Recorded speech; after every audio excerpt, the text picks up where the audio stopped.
যে ভিডিওটা আপনারা দেখছেন এই ভিডিওটার জায়গায় অন্য একটা ভিডিও আপলোড হওয়ার কথা ছিল।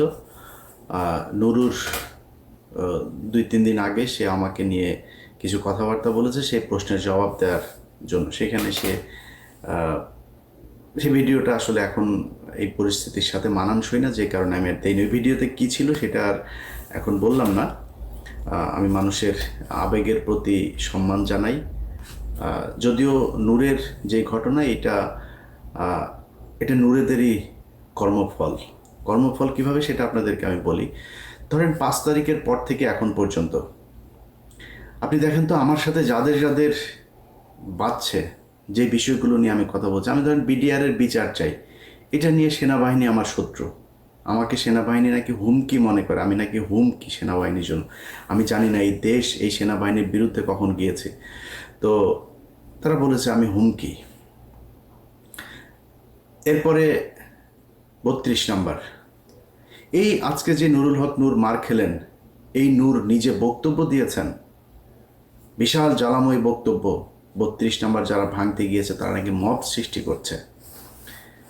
মব আমরা যদি নাকি সৃষ্টি করে থাকি কোনো জায়গায়, তাহলে 5ই আগস্ট একটা মব ছিল, ওটা তো আইন মেনে করা হয়নি, তাই না? এই বর্তমান সরকারটা যে একটা মবের সরকার, আপনি যদি সেটাকে মব বলেন, আর যদি না বলেন, যদি বিপ্লব বলেন, তাহলে বিপ্লবীরা তো এরকমই করবে। বিপ্লবীরা তো আইন মেনে তারপরে কাজ করবে না। বিপ্লবীরা করছে। গতকালকের এই 2 দিন আগের যে ঘটনা, লতিফ সিদ্দিকী সহ আওয়ামী লীগের নেতাকর্মীরা এই যে ডিআরইউতে বসে যেই মানে আওয়ামী লীগের আপনার অর্থায়নে সশস্ত্র বিপ্লব করার যে পরিকল্পনা তারা সেখানে করেছিল, সেখানে পুলিশ গিয়েছিল, নুরু সাহেব আপনি গিয়েছিলেন, বিএনপি গিয়েছিল, জামাত গিয়েছিল, এই মব গিয়েছিল। মব যে তাদেরকে ধরেছে। এই বিপ্লবীরা যেদিন থেকে মাঠ থেকে উঠে যাবে, তারপরের দিন থেকে আপনি খেলা দেখবেন।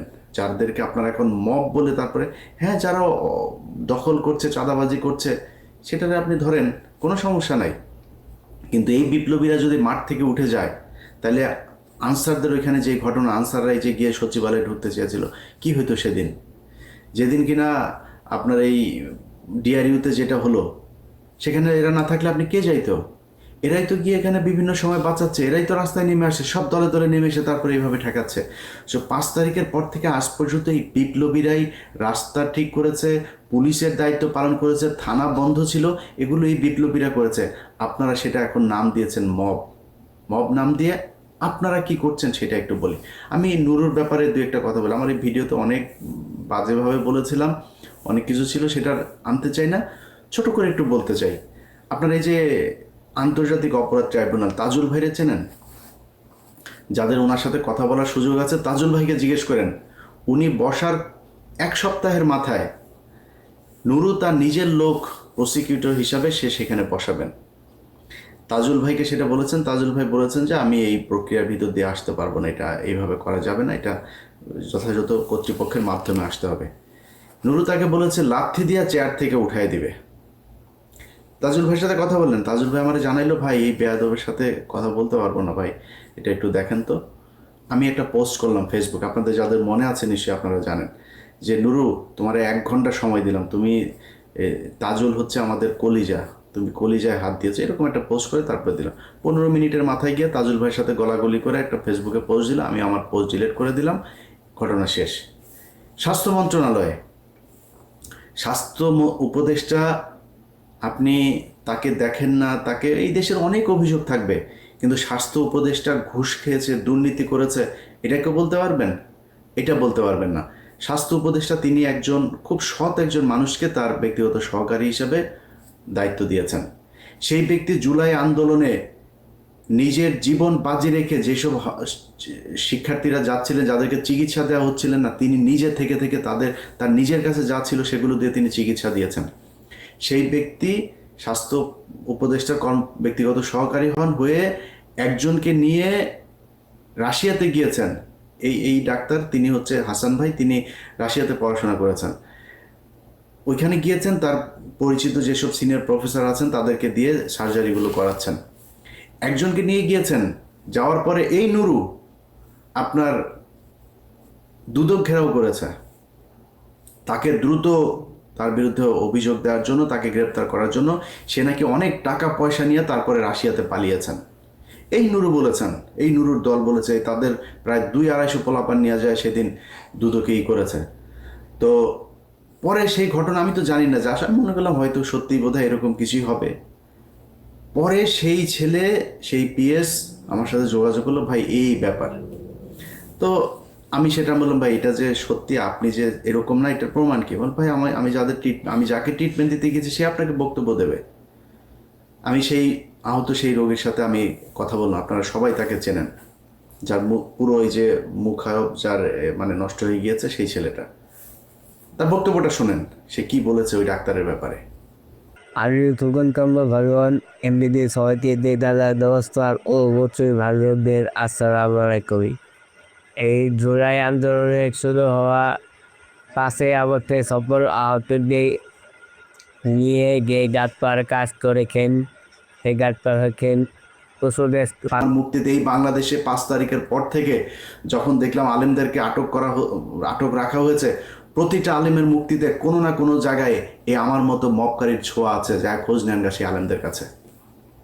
আমরা হচ্ছে মব সৃষ্টিকারী। নুরু আপনারা চিনেও না মনে হয়, এই যে জীবনে কোনোদিন কথাও বলেন নাই। ফারাবি বের হয়েছে, গত সপ্তাহে বের হয়েছে। ফারাবির কাছে যা জিজ্ঞেস করেন নুরু জীবনে কোনোদিন 2 টাকা দিয়ে সাহায্য করেছে কিনা। আজকে সে আমাদেরকে বলে আমরা এখানে কাজ করে খাই, আমরা এখানে লেবার।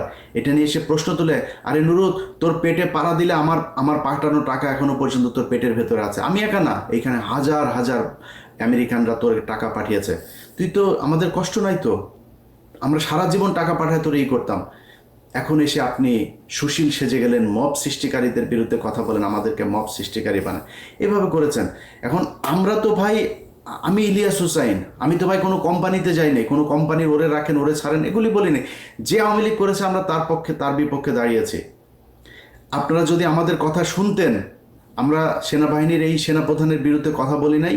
সেনাপ্রধান যে কথা শোনে না, ডিজিএফআই যে এগুলো করে, এগুলো আমরা বলি নাই। আপনারা তখন বলেছেন, এই নুরু বলেছে আমি নাকি দেশে বিশৃঙ্খলা, আমি আর পিনাকি দেশের বিশৃঙ্খলা তৈরি করতে চাই, তাই নাকি নুরুল হক নুরু? এখন যদি সেনাবাহিনী, আপনারা এত পীড়িতের লোক এখন মারছে, সেই সেনাবাহিনী আমরা বলেছি তো সেনাবাহিনী ঠিক করতে, করেন নাই তো আপনারা। এটা আপনাদের ফসল।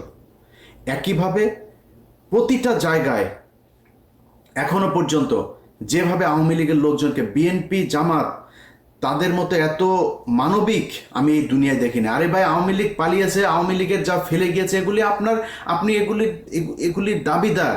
তারা এই দেশের জনগণের টাকা পয়সা কামিয়ে এই সম্পদ অর্জন করেছে, এটা গনিমতের মাল। এই মাল আপনি খান, যেমনে পারেন খান, আমার কোনো সমস্যা নাই। সেই আওয়ামী লীগকে তারা আবার পুনর্বাসন করে। একজন বিদেশে আমেরিকা এই ইন্ডিয়াতে বসে আছে, তার ব্যবসায় 2 দিন আগে ইয়েতে মিরপুরে শুনলাম, তার ব্যবসা এখন আরেকজন দেখভাল করেন, বিএনপির এক নেতা। কেন ভাই? তার ব্যবসা আপনি পুরো ব্যবসা নিয়ে নেন, আপনারা না করেনই তো কেউ। আপনি তাদেরকে বাঁচাচ্ছেন। এইভাবে সারা দেশে আওয়ামী লীগকে বিএনপি জামাত, এই গণ অধিকার পরিষদ, এনসিপি সবাই পুনর্বাসন করছে। যদি নাকি এই রাজনীতিবিদ শুয়োরের বাচ্চাদের যদি মিনিমাম কমন সেন্স থাকতো, তাহলে প্রথমে এসে এই দেশে পিলখানার বিচার চাইতো। একটা শুয়োরের বাচ্চা, কোনো শুয়োরের বাচ্চা দেখেন, কোনো যেই কটা রাজনীতি করে, কোনো শুয়োরের বাচ্চা যদি দেখেন আপনি কেউ এই করে আপনার এর বিরুদ্ধে পক্ষে কথা বলেছেন, কেউ বলে নাই বিডিআরের পক্ষে। বিডিআরের মানুষগুলো এখনো পর্যন্ত, ভাই গত সপ্তাহের কথা বলি, একজন বিডিআর সদস্য আকুতি জানিয়েছেন তার স্ত্রী গত 16 বছর ছিল এইভাবে, এই 5 তারিখের পরে স্বপ্ন দেখেছে তার স্বামী ফিরে আসবে। 1 বছর হয়ে গেছে ফিরে আসে না, এখন সে চলে যাবে। সে বলে না আমি আর তোমার জন্য অপেক্ষা করতে পারবো না, তুমি এখন যেহেতু বের হইতে পারো না, আর জীবনে বের হইতে পারবে না। সেই লোক আকুতি জানিয়েছে, ভাই আমার স্ত্রীকে একটু বলেন আর কয়টা দিন অপেক্ষা করতে, আমি বের হয়ে যাব। আপনারা কথা বলেছেন, বিচার চান, এটা বিচার চাইতে পারেন না? এইটুক হ্যাডম যদি না থাকে তাহলে বালের রাজনীতি করার দরকারটা কি? আমি তো কিছু চাই নাই আপনাদের কাছে, এই দেশটাকে আওয়ামী মুক্ত করতে চেয়েছি। সেই জায়গায় আপনারা এখন নাই, আপনার সাথে আমি এক হব কেমনে? আজকে নুরুর যে ঘটনা, নুরুর এই ধরনের ঘটনা এর আগে ঘটে নাই, আমরা তার পক্ষে ছিলাম না। আমার ভিডিওতে পেছনে যান, 2019 সালে যান, 20 সালে যান, যাই দেখেন আমি ইলিয়াস নুরুর পক্ষে দাঁড়িয়েছি। সেদিন নুরু তোমার পক্ষে এই বাংলাদেশের কোনো মিডিয়া কথা বলে নাই। আমরা যারা বাইরে আছি, তারা, আমার যারা শত্রু বাইরে আছে, তারাও তোমার পক্ষে কথা বলেছে। তোমার তাদের প্রতি এইটুক রেসপেক্ট রাখা দরকার। তুমি রাখতে পারো নাই, তুমি মাঝে মধ্যে এসে খোঁচাখুচি শুরু করো। এই সব শেষ ঘটনা আপনাদেরকে বলি, দেশবাসীর জানা দরকার। যেদিন আফ্রিদির সাথে এই যে নতুন করে তার সাথে আমার বাঁধলো কেন শোনেন, আফ্রিদির বাপ যেদিন আটক হলো, আমরা সারা রাত জেগে খোঁজ রাখছি কোথায় কি হলো কি হচ্ছে। পুলিশ, সিআইডি, ডিবি মানে আফ্রিদিরে ধরার জন্য তার বন্ধু বান্ধবী এমন কোনো বাসা নেই, সব জায়গায় রেড দিচ্ছে, সারা রাত জেগে তারা কষ্ট করছে। ধরা খাওয়ার পরে নুরুল হক নুরু XYZ পুলিশের এক কর্মকর্তাকে ফোন দেন, ভাই ওনাকে ছেড়ে দেন। সবশেষ যখন তাকে রাখা হয়, নুরু তাকে ফোন দিয়ে বলে, আপনি কি ছাড়বেন নাকি আমি ঊর্ধ্বতনকে দিয়ে আপনাকে ফোন করাবো। আমি তখন সাথে সাথে জানার পরেই তারে ফোন দিলাম, ফোন দিয়ে বললাম, এই পাঞ্চ তুই এরা ই করছিস কেন, এরা ই করলি কিসের জন্য। এরপরে রাশেদ আমারে ফোন দেয়, রাশেদের ফোন আর ধরিনি, তার একটা মেসেজ পাঠালাম, ভয়েস মেসেজ, আপনার এই চোর বাটপার স্যাচরে বলেন যে এখানে আওয়ামী লীগের লোকজনের বাঁচাইতে। তারা এখন ন্যারেটিভ তৈরি করেছে,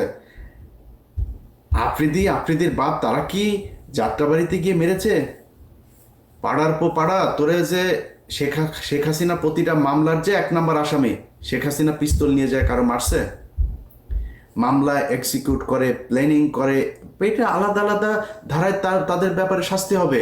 বাংলাদেশের যত কজন আওয়ামী লীগ আছে একদম নিচের শ্রেণীর কর্মী পর্যন্ত প্রতিজন হত্যা মামলার আসামি হবে, যার দায় যতটুকু।